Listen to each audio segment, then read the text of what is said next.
Hello, I am Jeff Bildring, and welcome back to Tailor Tales. If at any point you want to subscribe for more boringness, yeah, I went there, feel free to. But please keep in mind this channel is variety content. It's not always going to be about gameplay if you subscribe for that. And if you subscribe just for vlogs or non-gaming, it's not always going to be about that. As I stated in the beginning of Tailor Tales, episode 3, I've done only 2 of these episodes, which is kind of weird. This channel was made to be a variety content because I wanted to be different than everyone else. All the niche thing I think have been done. You know, like having just a gaming channel or just a vlog channel or just a movie review channel or just a challenge channel or whatever. I think it's been done to death. And I'm not saying there's nothing wrong with that.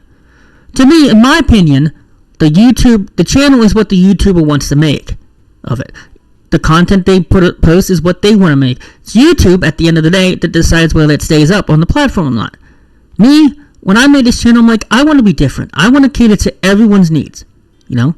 So if you just want to subscribe just for gaming, that's fine. If you want to subscribe just for vlogs, non-gaming, whatever, that's fine. But please keep in mind that I'm not always going to do that type of content, you know? Starting next week, if I can actually do it, I want to re-edit and get my vlog, re-edit some of my old vlogs that Kevin and I did so it's up to YouTube standards. And I want to fluctuate that in with the gaming and, you know, fluctuate that in and out with the gaming episodes, you know. Also, in April, we're going to be taking a break from hidden object games. I know a lot of you probably have subscribed just for those. That's totally fine. But please keep in mind, you're not going to see them uploaded throughout all of April, you know. I'll be recording them, but I won't be uploading them throughout all of April. You might see a few here and there. Those are what I'm setting down. Do with it what you will. I know I'm not, it sounds like I'm being rude, but at the end of the day, I'm really not. So, anyways, moving on, this is where we left off. They seem to be quite rich, and looking at this person, I'm sure he grew up knowing nothing but riches. I didn't realize this was their son. What's someone like him doing in my shop? So I wonder what happened after he went home that night. At the beginning. And you are... Oh, right, I'm Metro Hearth. And your brother, he asks, not caring for my own name, apparently. He's looking at the picture again. I huff. That's not my brother. I already told you, that's me, from back when I was 8 years old. Neil looks at the picture, then back at me, then at the picture. His face turns into a grimace. You lie. In no way does that look like a little girl to me. I feel slighted with the way he accuses me of lying, while at the same time also insinuating that I'm actually a boy. I can feel my cheeks start to redden.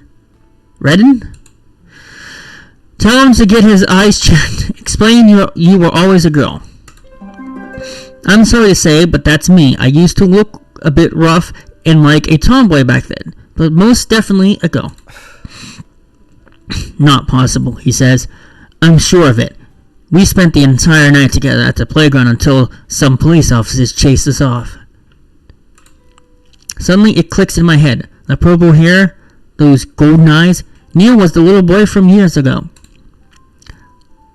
That one that I met at the playground who had run away from his parents. This was years ago. I had basically forgotten all about it. Wait, I remember you now, I say with a laugh. You're the boy that ran away from his parents because they made you study and wear proper clothing. I feel my anger melt away as a wave of nostalgia hits me instead. How do you... Neil stops. He leans closer to me. Oh my... Do you have to be that close? And narrows his eyes, studying my face with such intensity that I avert my eyes out of embarrassment. Well, there's going to be a pop quiz, so you better study hard. I've never had someone look at me like that before. Sorry about my mother calling your pants over that time. Then again, it was the right thing to do. We were young, I say, still trying to avoid his piercing gaze. All of a sudden, at the sudden realization, the color drains from Neil's face. You, he asks in a small voice.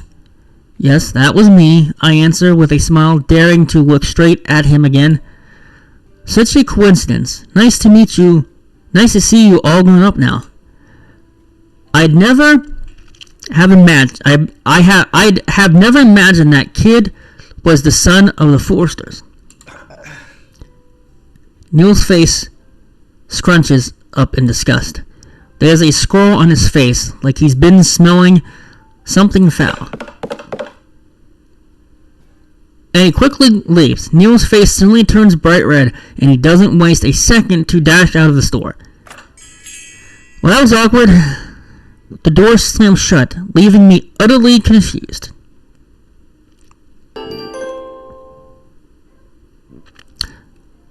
Not knowing any places to sit down and relax, I return to the cafe.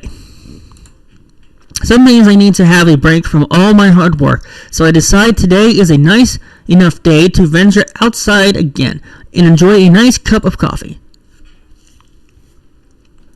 I think it's still 2 for 1. When I enter the cafe, I feel a prickle in my cheek, like someone's watching me. It's Neil.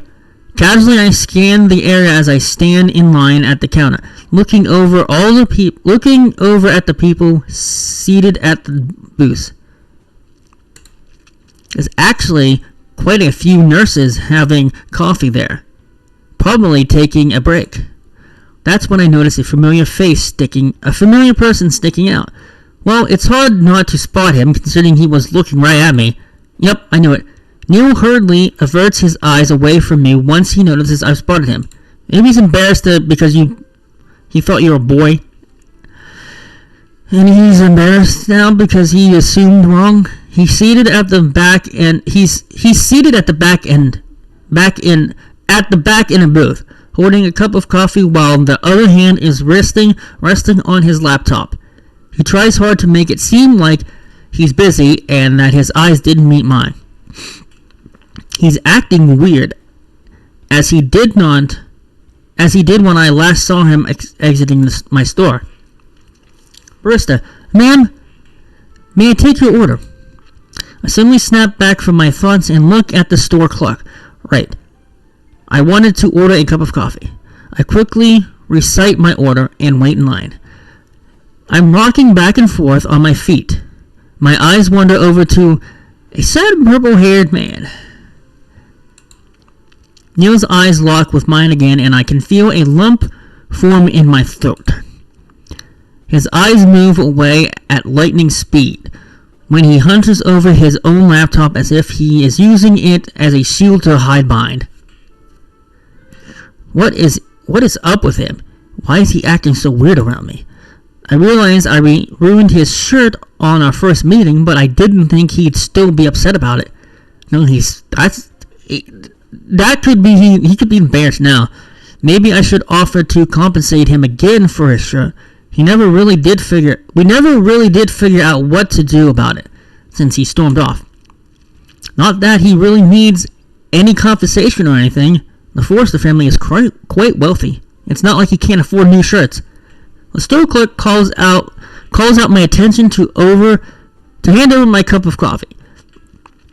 I purse my lips to blow a bit of the steam from the cup. Then I hold it securely in my hands, not wanting to repeat of last time's mistakes. The heck is that thing? I look around for a seat, and that's when my eyes once more lock with Neil's.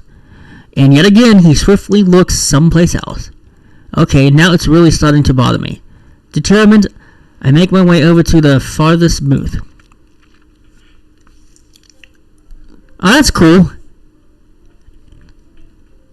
I like the attention to detail. Look at that. You can even see what he's working on. With each step I take, I can see Neil crouching more and more behind his laptop. When I finally reach the table, I can see his arms covering his head, with his face pressed against the keyboard. Against his keyboard. It's as if he thinks that by hiding like this, I won't actually see him. It all looks rather comical, with a dash of stupid. He's trying his best not to acknowledge me. This is what you would normally see in an anime, honestly. I cough to make my presence known. With a disgruntled sigh, Neil removes his arm and sits up in a defeated manner. Alright, it is currently 8:34 as I'm recording this, so we might go a little longer, a little bit more, and then close out that episode. What do you want? He asks. Why don't you take a picture? Oh my god, we're not doing that. I was wondering if you needed something from me. I bit my lip, trying to play nice. Well, I was wondering if you wanted something from me instead. He scuffs at me. No, why would I? Annoyed at his stupid games, I place my salsa on his table. It's because of your shirt still. I did try and offer you money for it, but you left so fast last time. Did I somehow insult you? Insult me? Neil says with a scuff. No, rather you ruined my childhood memories. Oh, boo-hoo. I'm taken aback. Ruined? What does he mean by that? Are you talking about the time when we were at the playground? That was you, wasn't it? The boy I mean? There was supposed to be two boys in that memory of mine, he says while clenching his teeth. Well, I'm sorry to tell you that I'm not a boy, I say with a sigh. Oh, wait, hang on. Well, I'm sorry to tell you I'm not a boy, I say with a sigh. There's nothing wrong with my eyes. I can see that you're not a boy, he replies. Obviously, he didn't. We were both silent for a little while, staring at each other, trying to gauge what the other is thinking. Don't you, me? It's Neil who breaks away, opting to look at his laptop screen. Instead, he rubs the palm of his hand against his forehead, clearly deep in thought. Alright, look, I'm sorry if for some reason I made you believe I was a boy at the time, but I wasn't trying to deceive you. I'm not even sure why it's such a big deal. I thought you'd be happy to meet with me again. I know I am kind of happy to meet someone from my childhood. Neil looks appalled at what I said. He suddenly closes his laptop and then gets up from the booth. Doesn't matter. Just leave me alone. Just leave me be. I can forget that you spilled coffee on me like it never happened. If that's what's compelling you to keep talking to me, I am not seeking any compensation. So now, if you'll excuse me, I'll be on my way. Neil quickly walks past me and exits the store. I am baffled by the way he keeps these dramatic exits and leaving me speechless. Keeps having these dramatic exits and leaving me speechless. Well, I guess I don't have to worry about paying him back for his shirt anymore.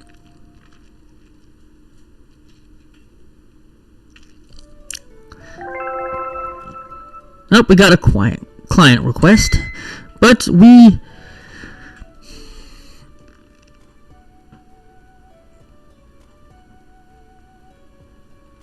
So, you've encountered an important client request for the first time. Throughout the story, you'll encounter a story-specific client, which will allow you to buy items you do not own yet own. Check out your important client study. Check out your important client. Study the design they're asking for. Then click on the shop icon in the main menu to buy the necessary items to complete the request. Sometimes important clients grant you gold, but others grant you an outfit you must wear to unlock the next chapter. That's weird. So be sure to check whether or not you must wear a specific outfit. Check the category outfits if the dress is there. And with that being said, okay, so we must complete the client's request in order to continue with Neil's chapter. I wonder how many chapters he has. I'll have to look off screen and then let you guys know. But that's going to conclude this episode of Tailor Tales. I'm Jeff Bloodrain. I hope you guys had fun, and I'll see you next time.